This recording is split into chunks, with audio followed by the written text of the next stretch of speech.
Wild People Podcast. Watch and listen as I interview some of the most interesting and exciting people while they tell you the wild and inspiring stories of their lives. I was really starting to get in tune with that idea of keeping positive energy around me, doing my best to put off positive energy and trying to grow that way. Chuck bugs. And I was like, well, Chuck bugs. We're in Delhi, New York, Right. you know, freaking trout streams galore. So, Right. You Chuck bugs. All the people that we meet in our lives, we got to appreciate that. You know? And just think if there was more people, Yeah. which there is a few, but if there was more people that think like we do, how great this place would be. Yeah. But the road back from something like that is long, right? Yeah, And man. if you're standing at the bottom of that hill looking up it, Yep. it's pretty easy not to take the first step. Of course. Right. Yeah. I had to do my part. Yeah. That's all I could say. I had to do my part. Everywhere else got drafted and things. A lot of people, they all did their job. That flag represented each and every one of us and what we fought for. Welcome to the Wild People Podcast, part of the Wild series presented by Steve's Restorations and Hot Rods. I'm Steve Hale. Our mission on this show is to help to inspire you guys to become the best versions of yourselves. And the way that we want to do that on this podcast is to bring you interviews and conversations with some of the most interesting people in the world. Now, I'm blessed through my business and my life experiences to meet people like this all the time, and I get to sit down with them and have conversations, pick their brain a little bit about the things that they've done, some of the hardships that they've gone through, things that they've overcame to reach their goals in order to help you guys understand the path that you can take to reach your goals and some of the things you might have to overcome and give you a little inspiration to do that. So on today's episode, I'm here with a man who I just met who's super inspiring to me. His name is Lou Costabile. Lou, thank you for being here. Steve, thank you. What a treat. Hey, yeah, definitely. Likewise. So I'll give everybody just a quick backstory. So Lou has a YouTube channel called My Car Story, and he has over 1,900 cars. 1,900 different cars on the channel, yep. Yeah, so 1,900 different cars that he's featured in a fairly short career with that, right? What's it, 10 years? You said? Yeah. Yeah, so Lou is here today. He actually just filmed an episode with the Green Machine, my 56 Ford F100, and we're going to share links to all Lou's channel and that, and so you can follow My Car Story and see all the cool stuff he's doing. But I'm going to stop talking for a minute. We're going to listen to Lou's story here, see what he's got to tell us. So Thank you. So, Lou, tell us a little bit about yourself. I know the YouTube channel is one piece of your life, but you've got a lot of interesting things going on. Yeah, so I can run a YouTube channel is I run 4 different businesses. Either I'm a owner or co-owner. The one business is an IT consulting business, and I run the back office to that. So I do everything on the front end and the sale, and then the back office, and then my consultants go out and do all the IT support in the Chicagoland area. So if it's a company 20 to 50 employees, we go out there and support them one day a week and then remotely support them. The other business I have that's a lot of fun is I run a CFO mastermind group. 2 times a month. It's a Zoom meeting or an on-site meeting in the Chicagoland area. And we have 30 CFO members who get together, and the first half of the meeting would be going over a topic. It might be our next meeting topic is sales. Yep. And then the second half of the meeting from 3 o'clock until 5 o'clock is what's your issue? So they get the chance to talk and tell about their issues, and other people, chime in on their issues that, hey, I've had that issue too, and this is how I got through it. Hey, I had that attorney issue, and I used this attorney, and they got me through that. So that's great. It's a mentorship type thing. Obviously, there's some networking in it. The third thing that people don't expect at all is I own a martial arts system, and they don't expect that because I look like Jerry Seinfeld, so they never see it coming. But I've been doing that for over 40 years. That's the longest thing I've done. Wow. I started when I was 17, so you could start to do the math. Yeah. And then the other thing that I do, of course, is the YouTube channel, My Car Story with Lou. Right. And that started 10 years ago, just about 10 years ago. And that's probably what's going to be the most fun and what people will know me about the most. Cool. Yeah, I mean, that's kind of what I wanted to talk to you about, but now I want to talk to you about martial arts. Sure. So we'll just touch base on it. We'll go back to the YouTube. But Yeah. did you start off, like, were you training? Were you fighting? So here's what happened. At 12 years old at the time in high school, you had to wrestle. Yep. And somehow, I'm not proud of this, but somehow I got pinned in 10 seconds. I want you to think about that, 10 seconds. Somebody has to walk across the mat. Yep. And it takes 3 seconds to do this. So how they did it in 10 seconds was so humiliating in front of all of your peers that I said I never want that to happen again. Right. And obviously I was probably the worst person joining a martial art class because I was getting crushed, literally, turned into a pretzel. And I started lifting weights at about 15, not that you can tell that now.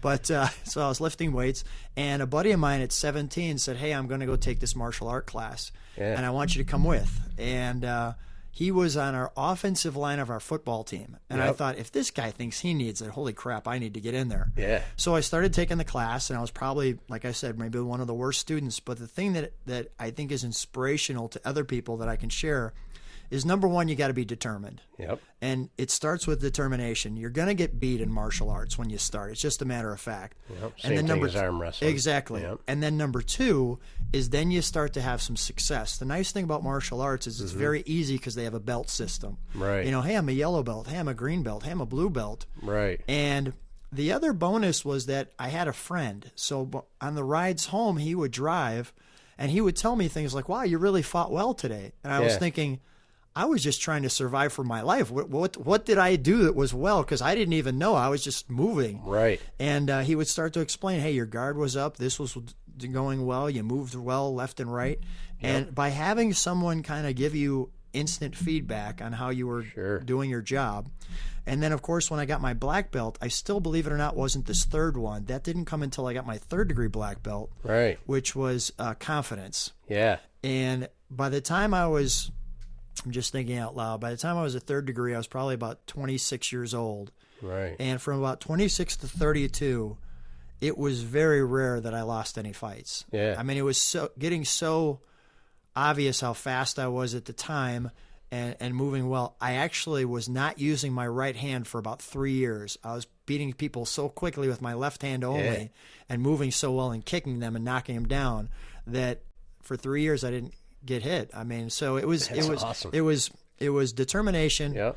You know, or as I like to say, get knocked down, get back up, do it again, and then finally some success. And at the same time, finally I got some confidence, and that one piece kind of helped me with my car story and running businesses and things like that. It gave me, I had the confidence then to do that. Yep. And then the other thing I'll say that was really helpful for me was my dad, at a very young age, started having me learn chess, and he passed away when I was 14. Yeah. But he started teaching me chess at 6, and he wasn't the kind of dad who'd let you win. So he made me. I didn't win until I was probably 8. Right. I mean, I played 2 years against him every night. Yep. And I lost and lost and lost. And when I finally won, I actually got mad at him. Yeah. I was like, "You let me win this game," and he was like, "No, I didn't." And I was like yelling. I was like, "No, I know you let me win." That's and then great. the next game I played him again. I could see by the moves on the table, I was like, I got pretty close this game. And then I started to win consistently. And then, but I realized early in high school that there are no cheerleaders in a chess game. Right. So I wasn't too interested in that. Yeah. Although That's I still play interesting, today, man. and I still play people today. Well, I had a similar situation with my older brother growing up. You know, I was competing with him at everything. He was 11 years older than me, and he was always the toughest, baddest, coolest dude. You know, so I always wanted to beat him at arm wrestling because he was the best. Nobody could beat my brother. You know, so he must have beat me 10,000 times. Yeah. You know, just. There'd be nights where I'd arm wrestle him 100 times in a row, and we'd be making bets. I'd probably owe him like $300,000 by now, in bets. But but that would finally drive him. And when I finally was able to beat him, you know what I mean? He was mad, I was mad. It was like, what happened? But I think there was a lot of really good knowledge that you just put down right there in that last couple minutes. And you guys should probably be taking some notes. I mean, some of the things, like you said about your friend. going to martial arts with Sure. you and kind of, encourage you in a little bit. I mean, I've got a similar thing with our arm wrestling community. It's a great group of people, and we all push each other to get better. But, and as far as like working out, I work out with my nephew, who's about 9 years younger than me, and he's incredibly strong, but we push each other, you know what I mean? And it's like, some days you'll be like, man, that sucked. That wasn't the greatest workout. He said, well, hey, you did good in this, so I think having that band of brothers, or, like with your CFO group or whatever, people that can kind of, watch what you're doing from a bird's eye view rather than, we get our tunnel vision. Sometimes we get discouraged, but you need, those kind of people that'll encourage you along the way and say, hey, you're doing really good at this, or be honest with you, you could do a little bit better in this aspect, so I think that's important. Yeah. The trust has to be built with the right people who, have an actual interest in you. Yep. I mean, so when you have, if you ever get the chance to meet a true expert and they give you tips or things like that, I mean, we just videoed your car, and I think of how many vehicles I videoed, and yet I've never seen an engine bay with turned copper, the way you've had that. And that's the beauty of what I'm doing, is that you're constantly learning, sure. And as an entrepreneur, you're always learning, and the lessons that we've talked about a bit before the show was, it's not always the highs. There's a lot of lows, and it fluctuates, and everybody's going to get depressed once in a while, and you need people to pick you up or need inspiration. And you're going to lose at times. I mean, there's even people I've taught, and you teach them, and then finally you lose. To the same person you taught, and you're like, how did that happen? Yep. But those are those are part of the steps, and you get one of the things in martial arts, I have two rules to it, which has kept me doing it this long. Number one is give 100%. Yep.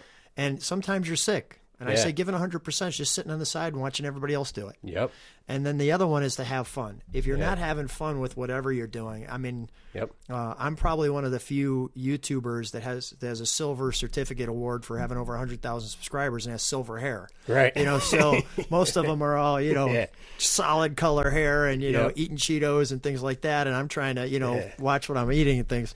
So I say that to say that, but I didn't want to lose that audience either. I still wanted to inspire those people, because if on YouTube, I consider that a younger person's thing that they watch, and my generation probably grew up on TV. Right. So I said I want to still impact those people on why these cars are special. Yeah. And if I can impact just a few of them to get them to look at these cars because it's on their platform, that's where I wanted to go. Cool. Yeah, let's talk about your YouTube story. Sure. I mean, that's, it seems like everybody in the world wants to have a great YouTube channel now, so, but there's not many people, I think, that are doing it really well and consistently like you are, I mean, there is, but, I mean, what you're doing is definitely inspiring, so. Thanks. And you're welcome. You shared a story with me in the beginning.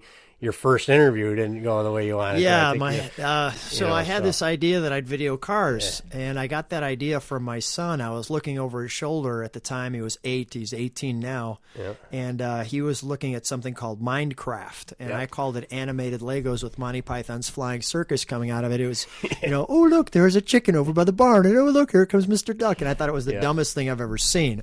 And but I looked at how many views this had, and it had 1.5 million views. And I was stunned, right? Because I'm a business guy, and I'm like, that is a big number. And I said, who is this guy? My son said Stampy the Cat, and I'd never heard of Stampy the Cat. I said, show me who this guy is. And Stampy had 1.5 million subscribers, and I think he was like 24 driving a Lamborghini, I think. Right. And I was like, oh my gosh, I have to be Stampy now. He went from being one of the goofiest guys I've ever thought of to like a hero. And so I saw that, and I said, I just by chance happened to be going to a car show, and I'd had tons of photographs on my computer of cars, but nobody had ever seen them, including myself. I usually wouldn't watch them, and I said, I want to keep the story. Like, for example, let me use you. If I met Steve and he shows me this really unique technique of how to do this to copper, and 2 weeks later I'd forget what you said, but I'd remember the copper interior, and 2 weeks later I'd forget, was it Steve or was it Sam? You know, I mean, because that was the way my brain didn't work. And I said, if I can capture that moment and keep that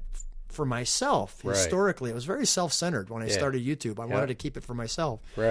And sure enough, after I did a few of the videos, and some of them were having some success view-wise, I asked my son again, the 8-year-old, I said, come on over here. I said, who are these stalkers? And I pointed to the screen. He looks at me, he goes, Dad, those aren't stalkers. Those are subscribers. They like what you're doing. I was blown away by that. My head couldn't comprehend that. I go, they're watching what I'm doing? Right. He's like, not only do they watch, Dad, but they like it. Yeah. I said, they want to see more? Right. So, you know.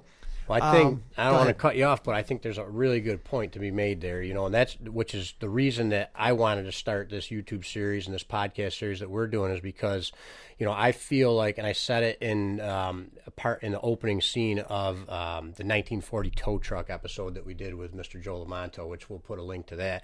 I said that we need more real life role models and less social media influencers right now. You know, I mean, there's so many people on YouTube, like you said, or on Instagram, you open it up and you say, oh, here's this 24-year-old kid with this Lamborghini, and here's this goofball doing something that doesn't make sense, which is all good. And it's all, you know, people should have fun and you know, we should realize that we can attain anything we want in life, but we need to have some people that are doing real things and showing, you know, people like what you're doing. It's you're out here having conversations with people and telling stories, and this is real life. You know, I think there's so many people that live inside the screens and forget that there's real life happening outside of them too. I mean, there's so much. It's a powerful tool and it's a great thing, YouTube and social media, and we just need to learn how to use it right. Yeah. And to, you know, influence people. And I think we, especially, you know, in a position like you are or I am, we have a responsibility to the people that are watching us. I agree. You know, so you say it's selfish, and in a way it can be, but if you're doing something good for yourself and showing other people to do that for themselves and to help other people while you're doing that, that's pretty important. Well, let me talk a little bit about like how YouTube, for me at least, has evolved. You know, it starts where you're kind of, I'll call it self-centered, doing the videos, and then people, one thing I do with my YouTube channel, there's a couple of things that are unique. Number one, I keep it G-rated. Yeah. So number two, and that's unique today. And then number two is I actually answer every comment on YouTube. I can't do it on Facebook, and I don't do it on TikTok, but I do it on YouTube. And you do that by yourself? By myself. Yeah, I spend about 3 hours a day just responding to comments. So every day. Wow. Monday, Sunday, every day. Wow. I don't miss any days. Yeah. So there's a good side to that, which is it builds community and it builds a connection to myself. Yeah. And I love that. And the bad side to that is my wife's a quality time girl. Sure. So sometimes you're taking away from your own family. So the reason why I say that is as it gets bigger, you have to watch your balance, like anything in life. And you can't let YouTube take over. The nice thing about it is as I've gotten more popularity, I'll say, it's funny, I'll use Pebble Beach as an example. My goal was to, if I can go to YouTube on Pebble Beach and on Amelia Island and they can give me press passes for free, that would be me hitting the Mount Everest, as you said earlier. Sure. So last year I did both of those things.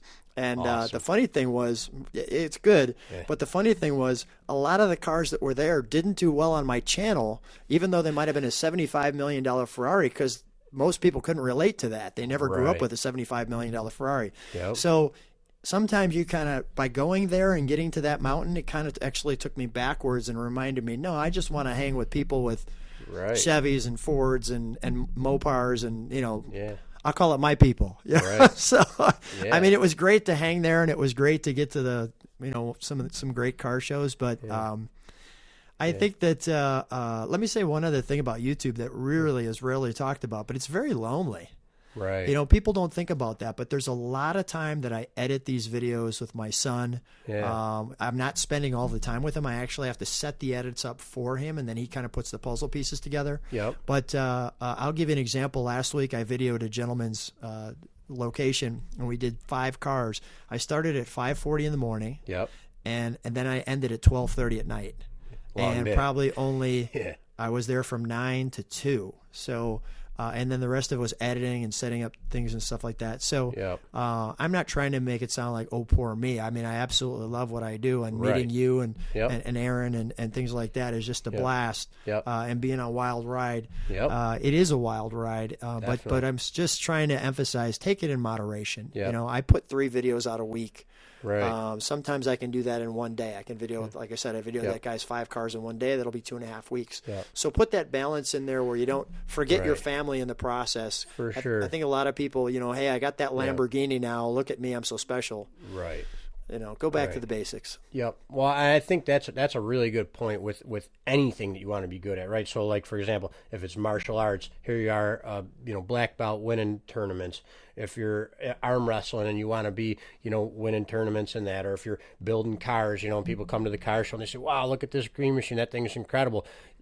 What people don't see is the work that it takes to get there. You know what I mean? And that's the discipline. Like I've been doing a program called 75 Hard for the last 3 years. And what it does is it's a mental toughness program that teaches you the benefits of discipline every day and what you're putting in the work when no one else is watching. Exactly. And that's when you get the results. You know what I mean? And everybody wants to see the results, but they don't want to see the work. And it's like we were talking about, like the summit, right? The summit is the goal, but it's the climb that matters. Yeah. That's that famous quote. And, that's the thing, is that people don't think about the work that goes in behind the scenes. Well, it Say, goes oh, back- look yeah. at Lou's great video he just put out. Well, look, imagine all the work that he put in to get that video out. You know what I mean? Well, it goes that's back the to what key. we talked about, determination first. You got to be determined. Yep. Then you start to have some success. Yep. And then you get confident. And I really Yeah. recommend to people, if you're not having success, I'll use myself as an example. Yeah. When I started the IT business, I said, I got to get on some golf courses and talk with these guys and do golf. And I was terrible at golf. Yeah. I'm so bad that one time I actually got the award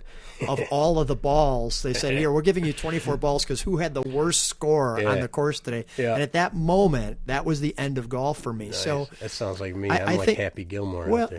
Cut off shirt, work boots. Well, the key is this. I think the other main important point is you can be determined, you can be successful, and I think confidence and all of that, if it's your God-given talent. Yep. If it's something that, like for example, I could communicate, right? Mm-hmm. And I use that to my advantage. I don't have the skill sets to do what you do with a vehicle to bend metal and things like that. I can only admire someone like you, and then I do admire that skill set. Yep. The fact that you do arm wrestling and are successful, that to me, I don't look at my arms. I don't have the skill set to do that. Yeah. But take your God-given talent. Like my talent, although I'm in martial arts, is probably more instructing. Right. Because they look at me and go, God, if this guy can do it, Right. look at him. I can do it. Yep. Those are the keys. Be determined. Yep. Start to get some success. Yep. Finally get to the point of confidence. Right. And then kind of go back to the basics and just hang out. Right, exactly. No, I think those are they're great points, and it's like any skill set too. I mean, if you have it, that's great. But if you don't work on it every single day, the person who might not have that God-given talent but works harder than you, he'll win in the end. Yeah. I mean, chess is a good example. I mean, Yeah. you get beat and then you win. I mean, Right. you didn't become arm wrestling champion day one. I mean, I No. didn't become. You learn to get up off the mat. When you're doing martial arts, and Right. you need someone on the ride home who's telling you, "Hey, you did pretty well today." You mean when I was laying flat on the mat, part of well today? Yeah, exactly. No, well, you got up Right. pretty quickly. You didn't get up as fast last time. Right, yeah. Oh, so I'm improving because I'm Yeah. getting up faster. Yeah, Yeah, you weren't- that was a good job. You're only knocked out for 10 seconds. Yeah, that right. time. I'm improving. Yep. No, that's great. And so, so do you have goals that you're striving for right now? Like your channel is super successful. Sounds Thank like you. everything you're doing in life is pretty cool. Where you got a place where you're looking to go next? Yeah, first of all, I call it end destinations. Yeah. What is the end? Sometimes you got to know what the end is. I sadly, in what I do, a lot of the people that I meet are older than I am. I'll just say that. And many of them have passed away. Yep. And when they've passed away, I could see they didn't have a plan.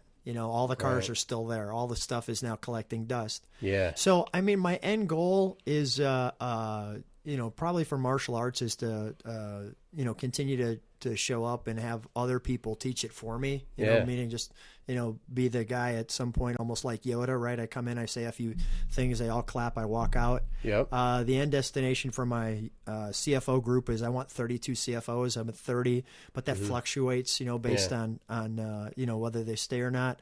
And then for the YouTube channel, I think, there's a certain dollar amount that I'd like to hit. When I hit that amount monthly, month after month after month, I think that'd be enough revenue where I could just, Right. literally my objective would be once a month go in the car and drive to some car show or fly to some car show. Right. If I could get to the point where once a month I'm flying to a car show, editing all month, editing the next week, and then taking 2 weeks to myself, Yeah. that would be utopia, because then I'd kind of be giving back to my wife and family and things like that who, Sure. for example, they're in Illinois and I'm out here in New York, right? Right, right. And which I love the travel and I love meeting guys and I Yep. love coming to do this stuff. Yep. But they're not seeing me. Right. So if I could balance that where they could see me a little more or take them on the trips with me, Right. I've never seen the Statue of Liberty and I'm 2 hours away from it, so Right. who knows, maybe I'll zip out there. Yeah, you got to go see it, man. We're actually hoping someday we might end up restoring it like we did the Stanley Theater. Wow, that's a mind blower. I know. That would be crazy. I know. So if anybody in the government's watching, check let us know. check out that truck. Wait till you see that, Yeah, because truck, if Stanley the Theater. if the Statue of Liberty looked like that would be pretty cool. There's old pictures when it was first built. Oh, it looks like gold. It's amazing. Yeah. So Yeah. we could do that. That cool. No. There we go. So that's your goal. Right. So that's one of them. But like so as far as the YouTube goes, so you have the monetary goals, but do you have like a goal of, all right, I've got 1,900 car stories out there. I want to have 2,500 stories that are going to live on and people are going to watch them and be inspired to continue the car hobby, or something like that. Not a number on the amount of cars, Right. because I'll use your car as an example. It's first of all, it's my car story, and here's a pickup that slips in, right? Right. So you have to put some borders, motorcycles or SUVs or vans or whatever. But I get so excited. It's still Christmas for me every day. I mean, just driving out here, meeting you, and you can hear about the car. I purposely try not to learn too much about the car because I want to hear how you learned about the car. Right. So for me, it's like Christmas every day when I video a car, and I love hearing the knowledge of people, because I know this much about cars, which is very little, and I know they know everything about their car. Right. So when you sit back and ask good questions, so why this car out of all the cars in the world? So what makes this car special? Those two questions alone, they can talk for a long time. Yep. And I just love listening to their stories, and I'm excited about people, and I just love, I think my God-given talent is, I'm one of those few people who actually gets excited about when Steve wins. I can live somebody else's victory. It doesn't have to always be my victory. Right. But that's why you in turn get victories, because you put that energy out into the universe. I'm a big believer of that. Yeah. If you want other people to win and you're actually happy about that, that's going to come back to you too. I think people feel it. So, I'd agree. And that also keeps my enthusiasm there. Sure. So when I actually see your truck, I'm fired up. That's awesome. Yeah. So good stuff. Well, I've got a similar thing with what we're doing with the YouTube channel and stuff too, in the podcast. Like originally, I was like, all right, I'm going to try to put out 50 podcast episodes, and I want to put out the how-tos, the job series in the shop. I'm going to do 20 of those videos, and then it's like we start doing them, and it's like, all right, I love having these conversations. You know what I mean? It's incredible, and I feel like, why put a number on it? Let's just do it. Let's, live out this wild ride. Right. And hopefully we can keep putting out good information to people. And I think the biggest thing I've got in my mind is that if someone's going to spend 20 minutes to an hour to watch something I put out, time is the most valuable asset, right? Exactly. I don't want to waste someone else's time. Right. If I'm putting something out, I want it to be valuable for them to watch it and at least take out some information they can then use in their life. You know what I mean? Not just be like the term, like the success zombie term that they talk about. Like the founder of 75 Hard talks about that, Andy Frisella. Don't just read books. Don't just watch how motivational videos. Apply them to your life afterwards. So that's kind of my mission, is that people can watch what we're talking about here and say, hey, I really like how Lou, became a black belt. I like how he started his YouTube channel. Let me now apply some of those principles to my life. And I think that, we can do that and help better our nation and our world as a whole. One of the questions people ask me sometimes is, how long should a video be? Yep. And I answer that question easily, because I said, as long as there's quality that you're videoing. Right. So if it's a 2-minute video, or if it's a 18-minute video, or if it's an hour-and-a-half video, as long as the quality's there, and people, and let me define quality, as long as it's something that's going to gravitate people and be interesting. Yeah. As soon as it stops being interesting and you're just talking to take up space, it's then it's over. Yep. So what about the martial arts? Did you ever think about doing a YouTube series with that, like a how-to or instructional series, or something like that? Interesting thing with that was I was thinking about what we have now with YouTube before it was even here. Yep. So I put together a manual. It was a written book, and then I would take pictures, almost like a cartoon character, where you'd watch a cartoon and you'd see the next frame. Sure. So I was doing that way back in the early 2000s, before there was a YouTube, before there was a way to share it freely. Yeah. And the challenge was I would have needed to buy a server to promote my stuff, which was like $15,000 at the time. And for a martial art guy, that wasn't going to happen. Yeah. So it wasn't until Zoom or became common with to people, and FaceTime and where we're at now. But at this age, I love the martial arts, but there's definitely work. Yeah. And what I'm doing with YouTube is definitely screwing around. Right. So the fun part of it is so far encapsulating the work end of what I'd need to do martial arts. Yeah. You can come to my class and check it out. And there's videos we do have. I would video the promotions. I would video our forums and things like that. But that's all on our website and things like that are for the students.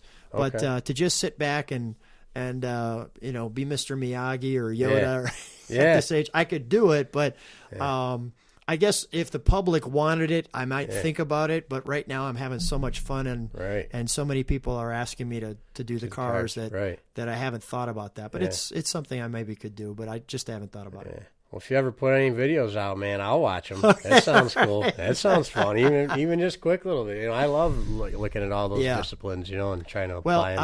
I'll give you some things that when somebody starts my class, some of the things I tell them. The first thing I tell them is to say, give 100%, have fun. So the second thing I mentioned, I'll give you a funny story. Well, I think it's a funny story. Maybe the audience will too.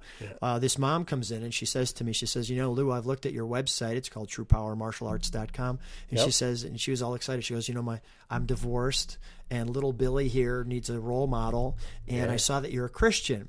Yep. And I looked at her and I said, kind of like when you're those 4 roles I have, the martial arts, the YouTube guy, the brain guy with the CFO mastermind and the IT stuff. It's kind of like there's 4 different Lou's there. Yeah. And the martial art Lou is kind of the guy who runs around in the ninja pajamas and stuff like that. So when she said, I'm so excited to be here. And I said, you're right, I'm a Christian. I said, some days I'm Old Testament, eye for an eye, and some days I'm New Testament, turn the other cheek. I said, let's see which one I am today. I said, let's go, guys, push-ups, ready? And her mouth just dropped open like, what did I just get my kid into?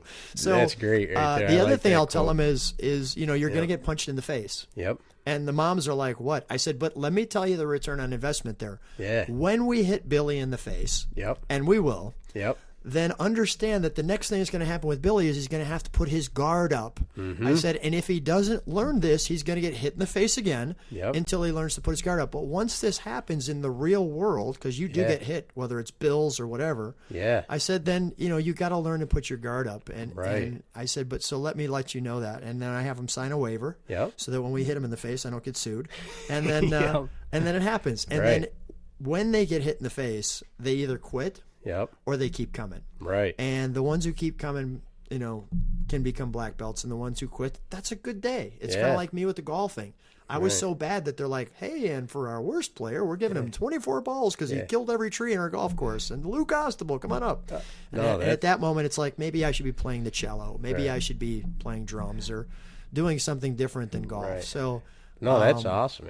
That's like the Sylvester Stallone quote, it's not about how hard you can hit, it's about how hard you can get hit and keep moving forward. That's it. Yeah. Right. Yep.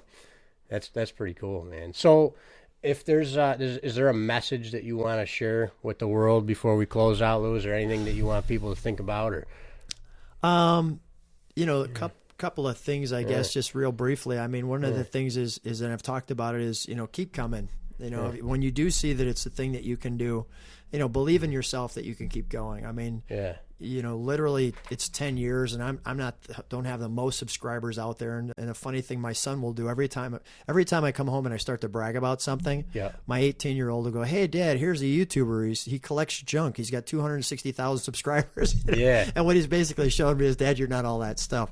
So, just stay humble. in the process. When you start to get some success, go back to the basics. It's about other people. It's not about you. It's not called LouTube. It's called YouTube. So it's about them, not me. Yeah. And, just if you take care of others around you and, they'll take care of you. So that's probably it right now. That's great, man. I think I just wanted to say about what you were saying about that whole comparison thing. One thing to keep in mind, guys, like they say, comparison is the thief of joy. That's really true. I try to, like as far as arm wrestling, there's so many guys that are so much better than I am. You know what I mean? As far as YouTube, podcast, and building cars, all of that. But I'm not comparing myself to them. I'm taking inspiration from them. Yeah, exactly. But I'm comparing myself to myself. Am I better than I was yesterday?